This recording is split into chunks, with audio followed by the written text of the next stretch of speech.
Have you ever wondered why, no matter how hard you try, you seem to stay stuck in the same financial cycle? You save a little, then lose a lot. You get motivated, then burn out. You dream big, then talk yourself out of it. Why? Because it's not your job, not your family, not your education. It's the mindset you're operating from. You don't need to escape poverty. You need to escape the poverty mindset. You see, most people are working harder, but thinking the same. They're chasing success with a mind wired for failure. They've been programmed to settle, to shrink, to survive, but survival is not your destiny. You were built to grow, to thrive, and to lead, and it starts with changing the way you think, feel, and act. Today, we're not just going to talk about money. We're going to talk about identity, about programming, and about how to overcome the emotional weight that's been keeping you poor, inside and out. This isn't motivation, this is transformation. So if you're ready to flip the switch, if you're ready to step out of lack and into abundance, then let's begin. Poverty is not just a condition of the wallet, it's a condition of the mind. There are people in the world living in small villages with almost no possessions. Yet they walk with more pride, more purpose, and more power in their spirit than some individuals living in luxury. And on the other side, there are people with full bank accounts, expensive cars, high-paying jobs, and they still think like they're broke. They're afraid to spend, afraid to invest, afraid to believe in themselves. That's not financial poverty, that's mental poverty, and mental poverty will sabotage everything physical you try to build. When you are born into a world where struggle is normal, where fear is taught, where lack is preached from the dinner table, and where playing it safe is praised, you begin to absorb those patterns like a sponge. You begin to believe that striving is noble, that riches are for the few, and that you should be content with just getting by. These thoughts don't arrive with a warning. They arrive as belief, quiet, deep, and almost invisible. And once they've embedded themselves into your subconscious, they begin to run your life like a silent operating system. That's why poverty isn't a wallet problem, it's a wiring problem. Most people try to change their income without changing their identity. They want the outer result without the inner shift. They read books, they attend workshops, they hustle harder. But deep inside, they still see themselves as the person who never quite makes it. The person who's just unlucky. The person who doesn't have what it takes. And life, being the mirror it is, keeps reflecting that belief right back to them. They get just enough to survive, never enough to rise. The poverty mind, that is a belief in limitation. Limitation of money, of time, of opportunity, of worth. It whispers, you can't afford that, and not just about money, but about dreams. It says, people like you don't do things like that. It convinces you that the ceiling is real, that success belongs to others, that wanting more is selfish or unrealistic. It doesn't matter how smart you are, how hard you work, or how talented you may be. If you believe you're supposed to stay small, you will unconsciously create conditions that confirm that belief. That's why some people never break out, even after winning the lottery or getting a big raise. Because their mindset hasn't changed, they still see themselves as poor, unworthy, undeserving, unsafe, so they lose the money, waste the opportunity, or sabotage their progress. It wasn't the money that was missing, it was the mindset. To escape the poverty mindset, you must first recognize that you have it, and that takes brutal honesty. You have to be willing to ask yourself, what do I truly believe about money, about success, about people who are rich? About myself when I think of abundance? The answers to those questions will reveal the programming you're working with. If you were taught that money is the root of all evil, that rich people are greedy, or that you have to sacrifice your morals to succeed, then of course you've resisted wealth. Of course you've self-sabotaged because your mind has been trying to protect you from becoming what it thinks is wrong. But here's the thing, poverty doesn't make you holy, struggle doesn't make you pure. And sacrifice without strategy just leads to bitterness. The universe doesn't reward you for staying small. It rewards you for growing into your full potential, and to do that, you must be willing to upgrade your beliefs. That upgrade doesn't start with books or courses, it starts with awareness. Every time you catch yourself saying, "I can't afford this," stop and reframe it. Say, "How can I afford this?" That one shift opens your mind to possibility instead of closing it in fear. Every time you catch yourself envying someone else's success, stop and remind yourself, if it's possible for them, it's possible for me. Their win is not your loss. Their wealth is not your lack. Abundance doesn't run out. But the poverty mindset will convince you that there's never enough. Once you begin to recognize these limiting thoughts, you can begin the process of replacing them, but here's the catch. You don't wait until you feel wealthy to start thinking like someone who is. You start now. You act as though abundance is already in motion. You walk, talk, and think from a place of belief, because your outer world is a lagging reflection of your inner world. You must become it inside before you see it outside. This means speaking differently. It means carrying yourself with dignity and confidence even when your circumstances don't match your vision. It means letting go of the habit of complaining, because every complaint reinforces lack. It means surrounding yourself with ideas, content, and people who expand your mind. Not those who reinforce your limitations. You begin to make decisions from where you want to go, not from where you are.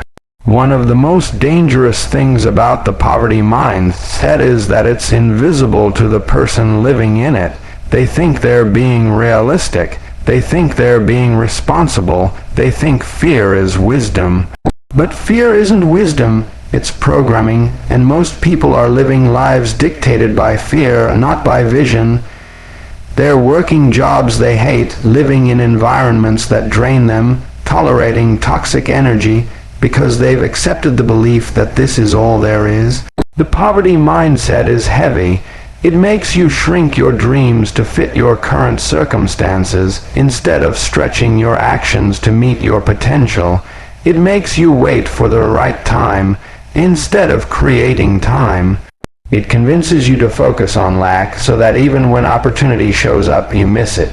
Because you're too focused on what's missing, and the worst part, it becomes familiar, comfortable, you begin to defend it.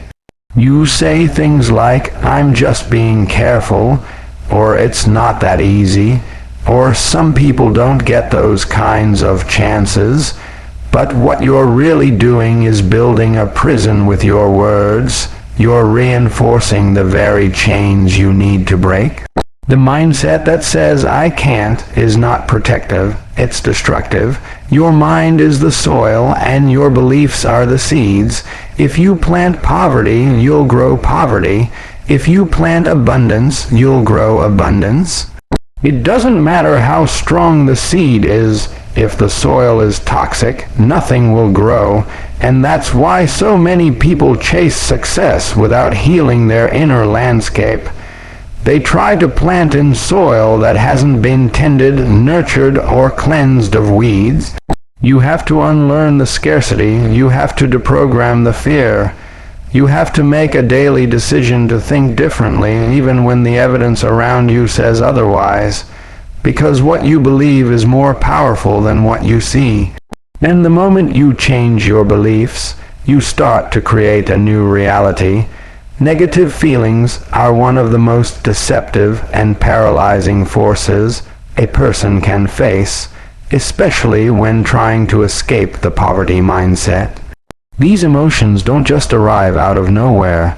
They are the result of years, sometimes generations, of conditioning, trauma, failure, and fear. And yet, most people allow these feelings to dictate their actions, shape their choices, and define their identity. They feel low, so they act small. They feel uncertain, so they hesitate. They feel afraid, so they retreat. But here's the truth. Feelings are real, but they are not reliable. They are not commands. They are not facts. And most importantly, they are not permanent. The person who waits until they feel ready to take action will never move. The person who waits until the fear is gone before investing, applying, or speaking up will stay silent and stuck. Because those feelings, doubt, anxiety, fear of failure, fear of judgment, don't disappear before the action. They disappear because of the action. Most people don't understand that. They think emotions are signals to stop. But in truth, emotions are energy, and like energy, they can be redirected. You don't have to suppress your negative feelings, but you do have to stop obeying them. Negative emotions, when left unchecked, become fuel for destruction. They begin to pile up like clutter in your mind. They whisper lies to you so quietly that you don't even notice them. You're not good enough. This isn't going to work. Don't get your hopes up. Why even try? Over time, those voices become part of your internal dialogue, and before you know it, you're repeating them back to yourself as if they're truths. And when that happens, you stop seeing opportunity, you stop believing in change, and you stop trusting yourself. But here's what most people never realize. You are not your feelings. You are the one experiencing them. You are not anxiety. You are not fear. You are not hopelessness. You are the observer of all of those states. And if you can observe them, you can override them. You can look your fear in the face and say, I see you, but I'm doing it anyway. You can acknowledge your doubt and still move forward. That is the beginning of power. Not the absence of emotion, but the refusal to be controlled by it. The poverty mindset thrives on emotional chaos. It wants you in survival mode. It wants you to react, not respond. It wants you stuck in the past or terrified of the future. Because when you are emotionally unstable, you are easily manipulated by other people, by your circumstances, and most dangerously by your own thoughts. And so, escaping that state requires an intentional shift. You must become the one in charge of your emotional state, not a victim of it, and that starts with awareness. Ask yourself, how do I usually respond when I feel fear? Do I hide? Do I procrastinate? Do I lash out? Do I numb myself with distractions? Social media, food, gossip, television? What do I do when I feel inadequate? Do I shrink? Do I give up before I begin? Do I compare myself endlessly to others and then spiral into hopelessness? You need to know your emotional patterns, because only when you're aware of the cycle can you break it. And then, you must do the opposite of what the feeling wants. Fear says wait, you act. Doubt says don't try. You try anyway. Insecurity says you're not ready. You show up. That's how you build emotional resilience.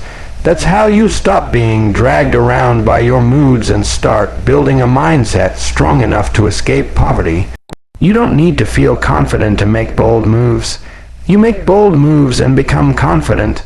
You don't wait to feel wealthy before behaving like someone who values themselves. You behave that way first, and the feeling follows. Every feeling has a corresponding action. If you feel powerless, take control over one small thing in your day, your schedule, your environment, your nutrition. If you feel unworthy, do something that builds your self-respect. Say no to something you'd normally tolerate. If you feel defeated, take even the smallest step forward. You cannot think your way out of a low state. You must act your way out. Emotion follows motion. This isn't theory, it's biology. Movement changes chemistry. Action rewires thought. That's how you shift out of paralysis. Most people try to think themselves out of pain. They sit and overanalyze, replaying the same fears over and over, digging the hole deeper. But analysis without action is the enemy. Clarity comes after movement. You don't need to know the entire path to take the first step. You don't need to have all the answers to decide. What you need is courage. Not the absence of fear, but the decision that fear will not win. Negative feelings lose their power the moment you expose them. When you sit still with fear, breathe into it, name it, and ask it what it's really trying to tell you, you begin to reclaim your authority. Maybe the fear isn't trying to stop you. It's just warning you that you're stepping into unfamiliar territory. That's not danger, that's growth. But if you never question your feelings, they'll continue to masquerade as truth. People often confuse their emotional history with their future potential. Just because you've always felt poor, anxious, overwhelmed, or undeserving doesn't mean that's who you are. It just means that's who you've been conditioned to be. And any conditioning can be undone, but it requires repetition, discipline, and decision. You have to stop romanticizing your emotions as something that must be fully healed before you move forward. You don't heal before you grow. You heal while you grow. This shift takes discipline. Emotional discipline is not about suppression. It's about guidance. It's about saying, I see you, fear, but I'm not letting you drive the car. It's about letting the emotion be present, but not letting it dictate your direction. You become the adult in the room, not the scared inner child running the show. And remember, feelings are contagious. If you surround yourself with people who complain, who live in fear, who make excuses, who talk endlessly about what's wrong with the world, you will absorb their energy without even realizing it. Emotional hygiene is just as important as physical hygiene. You must cleanse your environment, protect your mind, curate your influences. Every podcast, every conversation, every article you consume is either feeding your power or feeding your fear. Choose wisely. Negative feelings will come, that's part of life, but suffering under them, obeying them, and identifying with them, that is optional. You have the power to think a new thought, to take a new action, to choose a new response. And each time you do, you are breaking the emotional patterns that have kept you small. You are interrupting the loop. You are escaping the internal poverty, one bold decision at a time. The subconscious mind is not just a part of you. It is the part that runs nearly everything. People walk through life thinking they are making conscious decisions, acting out of free will, carefully choosing their habits and behaviors, when in reality, 95% of what they do each day is being driven by a program running quietly beneath the surface. That program is your subconscious mind.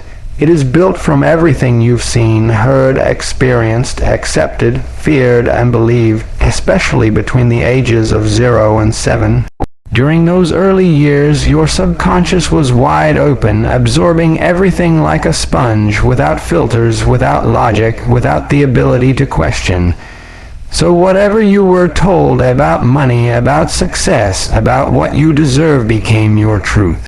Not because it is true, but because it got there first.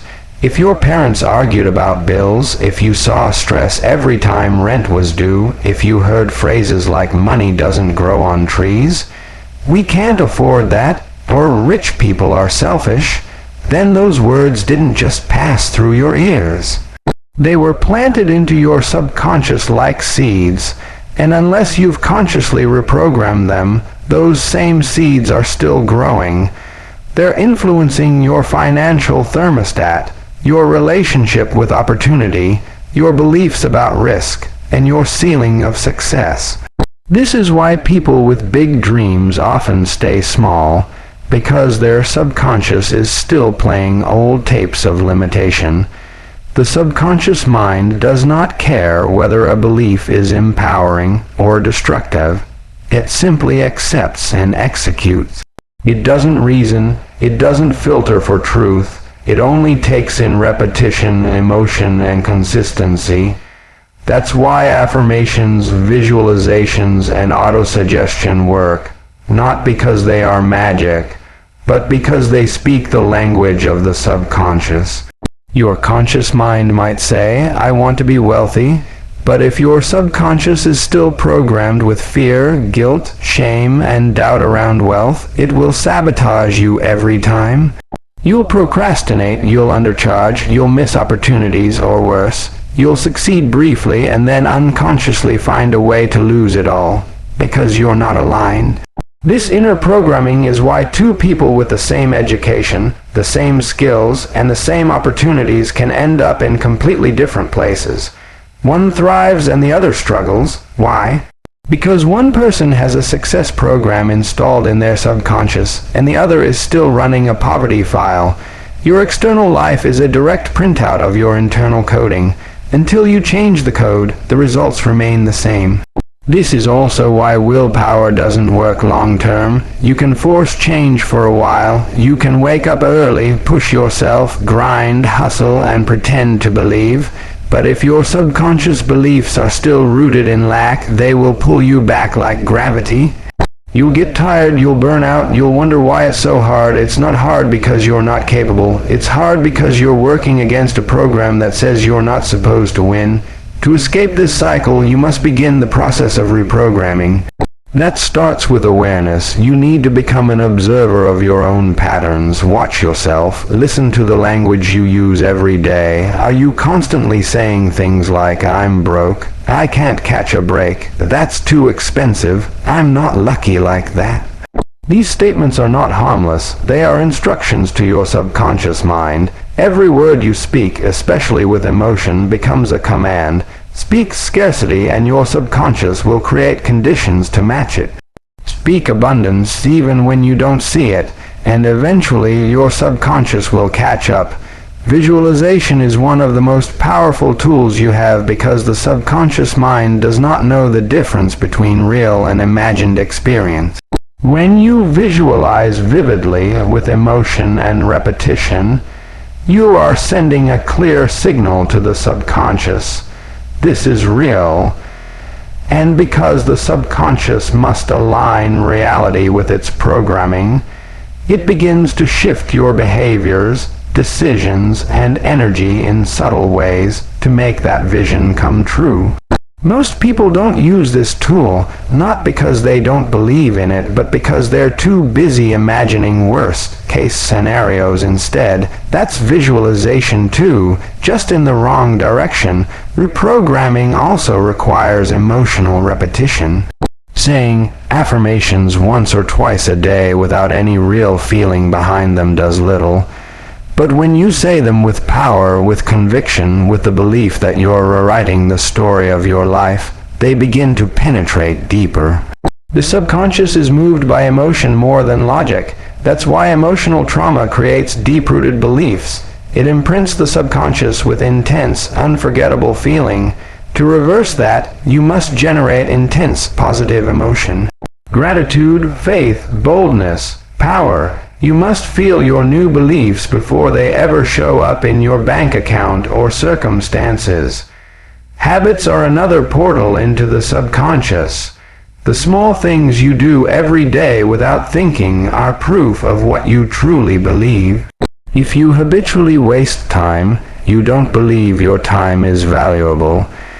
If you habitually avoid financial conversations or ignore your bank account, you don't believe you can handle wealth. Changing your habits, even the tiniest ones, sends a message to your subconscious. I am someone different now. When you start acting like the person you want to become, your subconscious begins to take notes. Eventually, it stops fighting you and starts following you. But none of this happens overnight. The same way it took years to program your current beliefs, it will take time, discipline, and consistency to install new ones. Most people quit before the subconscious even begins to change because they don't feel any different right away. They expect instant emotional transformation, but this isn't about feelings, it's about direction. You don't reprogram your mind with inspiration, you reprogram it with repetition. You repeat the new belief, the new habit, the new thought again and again and again, until your subconscious starts believing it too. One of the most effective tools for rewriting your subconscious is identity-based change. Instead of saying, "I want to make more money," say, "I am someone who creates wealth easily." That's an identity. The subconscious responds faster to who you believe you are than what you want to have. Start focusing on becoming, not just having. What kind of person makes bold financial decisions? What kind of person invests wisely? What kind of person attracts opportunity? Be that person in your behavior first, and the subconscious will align the rest. Every single day, your subconscious is listening, watching, recording. It notices what you tolerate. It notices how you react under pressure.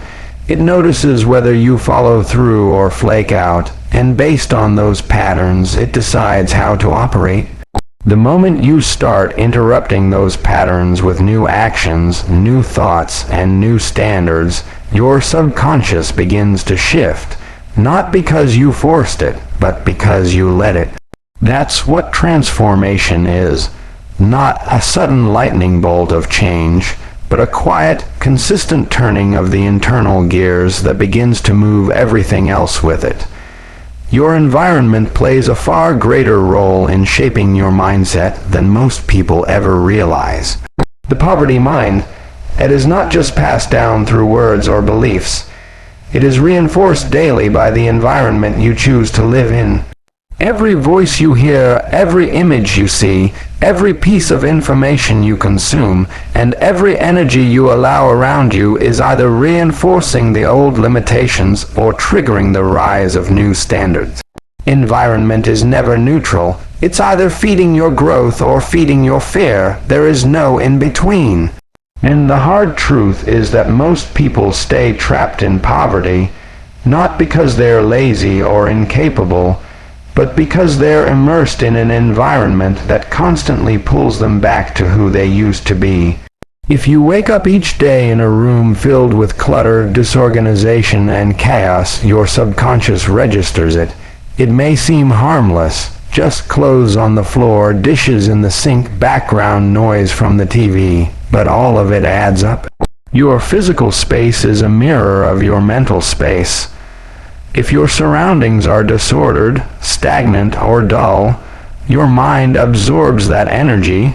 You feel heavy, you move slower, you think less clearly, and eventually you begin to internalize the message that you don't deserve better. That this is as good as it gets. You don't say it out loud, but you feel it. That subtle energy keeps your standards low, your vision narrow, and your ambition weak. Then come the people. If you are surrounded by individuals who normalize struggle, who mock ambition, who complain about the world but never try to change themselves, then you are living in a mental prison built by comfort and fear. The poverty mindset loves company, misery bonds over excuses, and if you stay in a room full of people who think the same small thoughts day after day, it becomes nearly impossible to break free, not because you aren't capable, but because your environment will make you question every bold move. It will mock your hunger, it will guilt you for dreaming bigger, it will label your desire for growth as selfish or arrogant, and if you're not emotionally grounded, you'll start believing them. The truth is that every person in your life is either helping you build your new reality or dragging you back into your old one. There is no such thing as a neutral influence. We are emotional beings, constantly taking in data, tone, belief systems, and energetic signals from those around us. If you spend your time with people who have settled for less, who constantly say be realistic, who view wealth as corrupt or impossible, then you will subconsciously adopt that framework, even if you claim to want something else. You may say you want abundance, but your actions and your energy will reflect what you've absorbed from your environment. You cannot plant new seeds in poisoned soil and expect growth. If your environment is toxic, filled with distraction, drama, negativity, and low standards, then no matter how hard you try to rise, you will feel yourself being pulled down, not by force, but by friction. The friction of being in the wrong room, the friction of shrinking to stay liked, the friction of pretending to be less so others feel more comfortable, that constant internal tension will drain you. And eventually you will start to settle, not because you gave up, but because you got tired of fighting the current. This is how the poverty mindset survives, through repetition, familiarity, and emotional fatigue. Escaping it means changing your environment deliberately, unapologetically, and often uncomfortably. You must first take control of your physical space, clean it, organize it, upgrade it, remove anything that reflects your old identity, the version of you that felt small, unworthy, ashamed. Replace it with symbols of your future, books that challenge you, images that inspire you, affirmations that empower you. Make your space a daily reminder of where you're going, not where you've been. This isn't just aesthetics, it's psychological conditioning. You are training your mind to expect more. Then comes the digital environment. Every piece of content you consume is programming you. If you scroll endlessly through negativity, gossip, and fear-based news, your subconscious absorbs it all. You may think you're just passing time, but your mind is listening. It's registering every message, every headline, every image, and soon your emotional state begins to mirror the chaos. You feel more anxious, more afraid, more doubtful.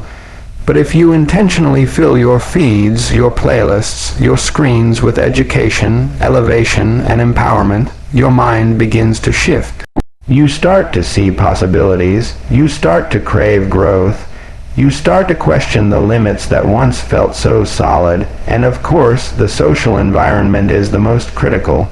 You must audit your circle with precision. This doesn't mean you cut off everyone who isn't successful. It means you evaluate the energy. Are these people growing? Are they dreaming? Are they disciplined? Do they speak life or death into your ideas?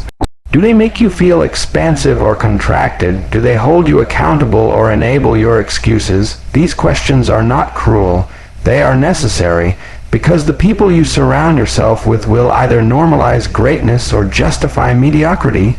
And you will always rise or fall to the level of your environment's expectations. Sometimes this audit leads to loneliness. Growth often does. There is a period when you are no longer aligned with your old circle, but not yet connected to your new one. That space is where many people go back, not because they failed, but because they didn't prepare for the silence. They didn't prepare for the discomfort of being in between identities. But if you can hold the vision through the gap, if you can stay loyal to your future even when your present feels empty, you will eventually attract the right environment, because like attracts like. And when you upgrade your frequency, your surroundings begin to respond. You are not stuck. You are just surrounded. And until you change what surrounds you, you will keep defaulting to what is familiar. Familiar emotions, familiar decisions, familiar results. It's not fate, it's repetition. And the moment you break the pattern, even slightly, the shift begins. A new book, a new mentor, a new habit, a new space. That's all it takes to start unraveling the old script. But you must be intentional. You must treat your environment like a sacred part of your success plan, because it is. You are not just what you think. You are what you are exposed to daily, and your exposure becomes your experience. Most people are waiting for the right time, the right feeling, the right support, the right amount of money, the right level of confidence before they take action. But those who break free from the poverty mindset understand a crucial truth. You cannot wait to feel successful before you act successful. You cannot wait to feel powerful before you behave powerfully. You cannot wait for conditions to be perfect before you move, because they never will be. Growth doesn't begin when you get the result. Growth begins the moment you start acting as if the result is already inevitable. The person who has escaped the poverty mindset doesn't act based on current reality. They act based on future identity. They don't look at their bank account to decide whether they are wealthy. They look at their decisions, their habits, their posture, their energy. Because wealth is not money, it's a mindset. It's a way of thinking, a way of speaking, a way of showing up in the world long before the external evidence arrives. You have to embody the energy of the life you want before that life arrives. You have to become the person your future requires now. Not when it's comfortable, not when it's safe, but now. This is where most people struggle. They think they need to feel confident before they act. But that's backwards. Action comes first, emotion follows. Confidence is not something you wake up with, it's something you build through repetition, through showing up even when it's scary, through choosing to lead yourself even when you're uncertain. Every time you behave like the version of yourself who has already made it out of debt, out of doubt, out of fear, you are signaling to your subconscious that you're serious. You are reprogramming your internal story. And slowly, that new story becomes your reality. People don't fail because they're unworthy or unlucky. They fail because they keep acting like the version of themselves who's still stuck. They look at their past, their mistakes, their struggles, and they let that define their next move. But your past is not a prophecy, it's a memory. You can't build a new future while dragging around the emotional weight of who you used to be. You have to make the mental and emotional decision to detach. Detach from the labels, detach from the shame, detach from the old stories, and then begin to operate from the mindset of someone who has already transcended them. When you act as if, you're not pretending. You're aligning. There's a big difference. Pretending is fake confidence with no foundation. Alignment is choosing to match your actions to your desired outcome. Even when it feels unnatural at first, it will feel uncomfortable. That's how you know it's working. Comfort is the home of the poverty mindset. Discomfort is the doorway to change. You step into the unknown, you stretch your identity, you behave differently, and slowly your reality starts to shift. Acting from the end also means making decisions from abundance, not scarcity. It means investing in your growth, your health, your education, your environment, not because you can afford it in the moment, but because the future version of you would never hesitate to do so. People stuck in the poverty mind that always ask, what's the cheapest option? People who are breaking free ask, what's the best option for where I'm going? That shift in question leads to a shift in outcome. Because your decisions are not just reflections of your present, they are votes for your future. Everything you do, every choice you make, is casting a vote for who you are becoming. Skipping the morning routine casts a vote for staying in chaos. Showing up early, taking initiative, speaking boldly, that casts a vote for leadership, for abundance, for mastery. You are not trying to become someone else, or removing the layers that have kept you from who you truly are. And each aligned decision removes another layer of doubt, fear, and limitation. There is a specific energy that people carry when they have made up their mind. You can feel it when they walk into a room. You can hear it in the way they speak.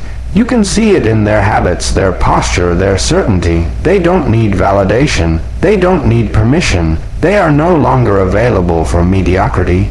That's the energy of someone who is acting from the end, who has already emotionally escaped the trap.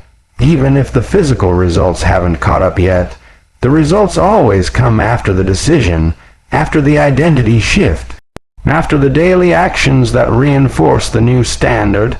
But most people never make it that far because they're addicted to the need for evidence.